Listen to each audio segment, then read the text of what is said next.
anak Maria, saudara Yakobus.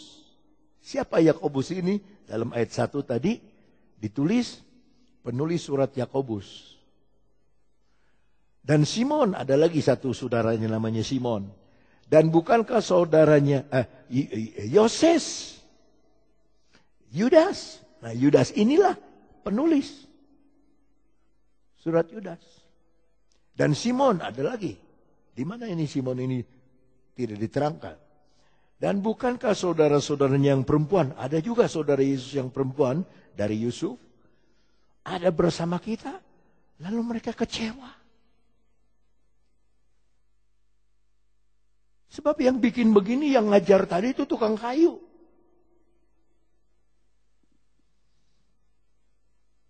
Karena menilainya dari luar. Jadi manusia luar itu, masyarakat sering menilainya luar. Kekayaan batin itu mereka nggak kenal. Pokoknya kalau orang sukses itu dia mesti kaya secara jasmani. Kaya materi. Belum tentu.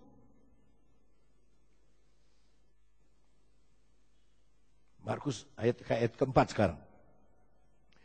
Maka Yesus berkata kepada mereka, seorang nabi dihormati di mana-mana kecuali di tempat asalnya sendiri. Di antara kaum keluarganya dan di rumahnya. Dikenal oleh orang lain, tapi di keluarga, di rumahnya biasa. Itu Yesus bilang, ayat 5. Ia tidak dapat mengadakan satu mujizat pun di sana. Coba ini, ulangi saudara baca. 2, 3. Ia satu pun nggak bisa. Kecuali menyembuhkan beberapa orang sakit. Dengan meletakkan tangannya atas mereka. Mujizat nggak ada. Ayat 6. Ia merasa heran atas ketidakpercayaan mereka. Aneh ya, di tempat Yesus lahir, orang tidak percaya Yesus. Sama, Israel, tempat Yesus lahir, Israelnya tidak percaya. Lalu Yesus berjalan keliling dari desa ke desa sambil mengajar. Sedikit itu mengenai latar belakang dari Yudas. Dulunya nggak percaya. Tetapi akhirnya dia percaya. Karena dia percaya paling akhir, maka suratnya juga dia bikin paling akhir. Ini menemani surat Yakobus, ini Yudas saudara Yesus itu, dia memperkenalkan diri. Mari kita kembali Yudas 1 ayat 1. Dari Yudas, hamba Yesus Kristus dan saudara Yakobus. Yakobus ini penulis surat Yakobus. Kepada mereka yang terpanggil. Kata terpanggil ini kurang tepat, yang tepat dipanggil. Setelah kata terpanggil, itu dalam bahasa Yunani atau Greka dipakai kata ada eklesia, terpanggil, dipanggil keluar dari dunia. Tapi mari kita lihat dulu pelan-pelan.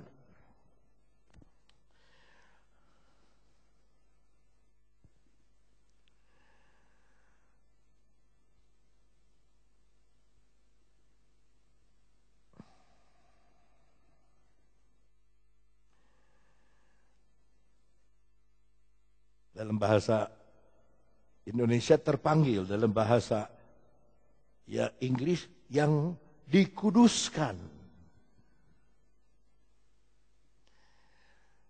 Yang dikuduskan.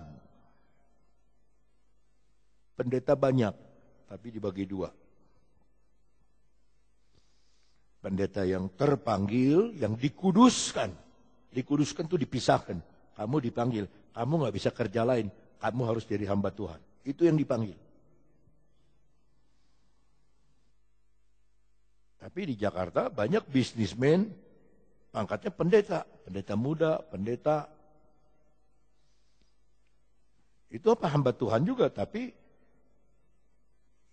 tidak dipanggil, tidak terpanggil, tidak dikuduskan, tidak dipisahkan untuk kerja, tapi mau kerja.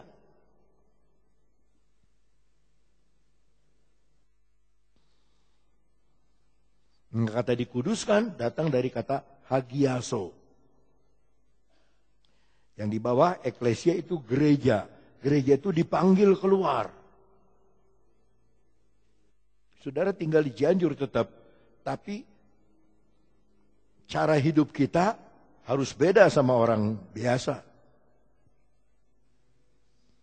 Cara hidup. Kita dipanggil, terpanggil hagiaso. Apa artinya hagiaso? Hagiaso dalam salinan bebas, terbakar habis. Sama-sama?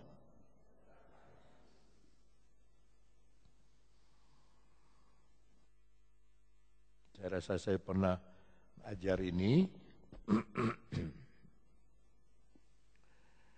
bahwa zaman dulu orang korban itu setelah disembeli, zaman perjanjian lama, ditaruh di atas mezbah, lalu dibakar. Bau daging terbakar bagi kita nggak enak, tapi bagi Tuhan harum. Lalu ketika isi perut mulai terbakar, meledak-meledak, usus meledak-meledak, ada bagian daging itu yang ke pinggir api, nggak terbakar. Imam ambil garpu, daging itu diketengahkan kembali supaya semuanya habis. Setelah semuanya habis, orang yang mempersembahkan korban itu disebut disucikan. Karena korbannya semua terbakar habis. Dikuduskan. Jadi arti hagiaso terbakar habis ini artinya kudus. Maka kalau hidup kita sudah ada di mezbah Tuhan, kadang-kadang ada bagian-bagian hidup kita yang belum bertobat. Imam besar kita Tuhan dengan garpu firman Allah mengembalikan ke tengah supaya daging kita terbakar habis. Saya tunggu amin loh. Supaya daging kita, perbuatan daging disalibkan, terbakar habis. Maka kata bahasa Indonesia dipakai kata terpanggil.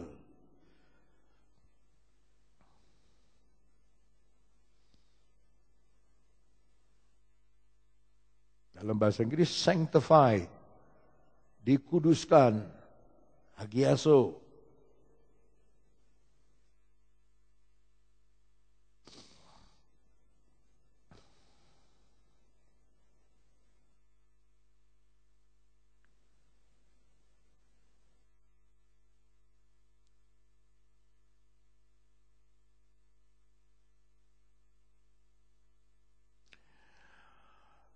Oleh Allah Bapa dan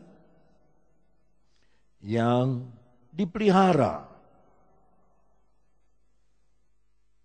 Dikasihi ada agape, sudah tahu saudara semua. Agape kasih Allah. Saudara itu dikasihi. Ya, kalau saudara tidak yakin dikasihi Tuhan, saudara belum terbakar habis.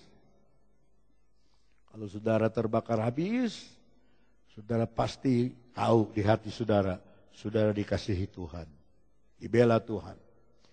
Nah, ada satu kata yang indah dalam ayat 1 yaitu dipelihara.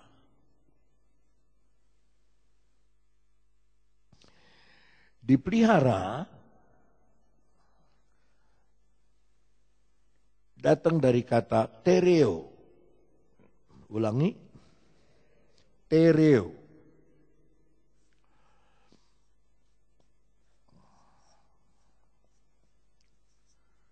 Kalau saudara beli makanan tidak habis supaya awet, saudara masukkan kemana?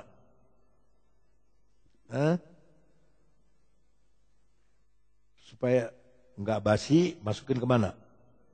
Kulkas. Di kulkas itu proses diberhentikan. Proses untuk kehancuran itu diberhentikan. Atau diperlambat. Sehingga bisa taruh 1 minggu, bisa taruh 2 minggu, masih segar. Bahkan walaupun sudah kadaluarsa, karena ditaruh di lemari yang dingin sekali, bisa perpanjang kadaluarsanya. Nah, kata terpelihara datang dari kata apa? Tereo itu datang dari kata dikulkaskan, dipelihara. Jadi saudara nggak busuk,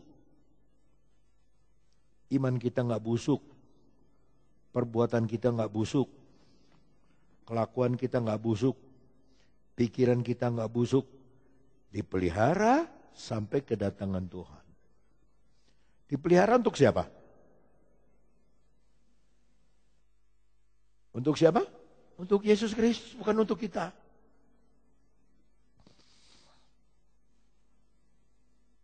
Saudara kebaktian, saudara berdoa, saudara berpuasa.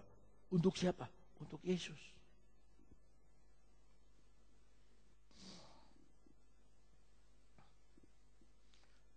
Yesus, ku mau kerja bagimu. Terus? Semua hanya bagimu. Dalam yang ku dapat berikan. Semua hanya bagimu. Dalam susah ataupun senang. Semua Yesus. Nah itu. Tak dapat kulukiskan betapa hatiku bahagia hidup bagi Yesus. Jadi nggak usah jadi pendeta, sudah bisa hidup untuk Tuhan Yesus. Dengan cara bagaimana? Dipelihara.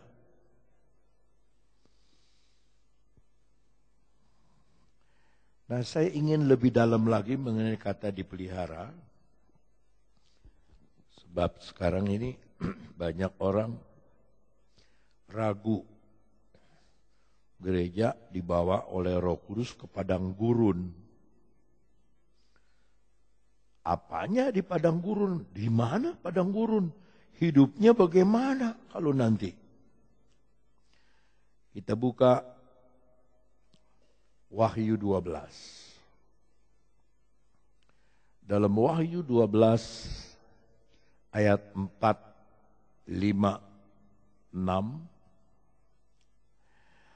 ada dan ekornya naga ini menyeret sepertiga dari bintang di langit dan melemparkannya ke atas bumi, dan naga itu berdiri di hadapan perempuan yang hendak melahirkan itu untuk menelan anaknya. Perempuan itu gereja, saudara dan saya yang sempurna, menikah dengan Yesus. Segera sesudah perempuan itu melahirkannya. Ayat 5. Maka ia melahirkan seorang anak laki-laki yang akan menggembalakan semua bangsa dengan gada besi. Tiba-tiba anaknya itu dirampas dan dibawa lari kepada Allah dan ke tahtanya. 6.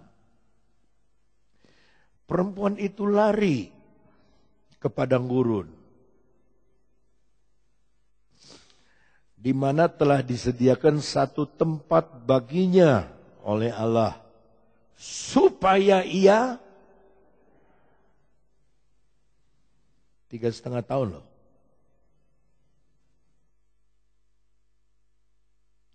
Nah, orang Israel jalan di padang gurun 40 tahun. Sepatu nggak rusak, baju nggak rusak.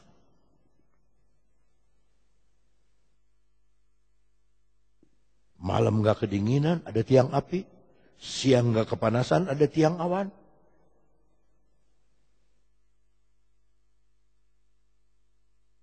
1260 hari lamanya, 3,5 tahun. Jadi visi kita, jemaat Tuhan khususnya di Cianjur, jangan di padang gurunnya, tapi dipeliharanya itu.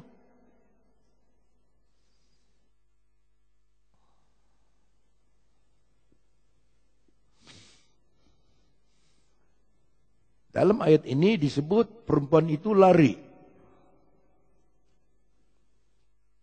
Dengan jelas lari. Sekarang kita lompat kepada ayat 13. Dan ketika ayat 13, dan ketika naga itu sadar bahwa ia telah dilemparkan di atas bumi, ia memburu perempuan yang melahirkan anak laki-laki itu. Tadi diulangi. Kepada perempuan itu diberikan kedua sayap dari burung nasar yang besar, supaya ia terbang ke tempatnya di padang gurun. Ayat 6 bilang lari. Ayat 14 bilang terbang. Padang gurun. Di mana ia dipelihara. 2 kali dipelihara udah cukup dah. Malam enggak kedinginan. Siang enggak kepanasan. Dipelihara.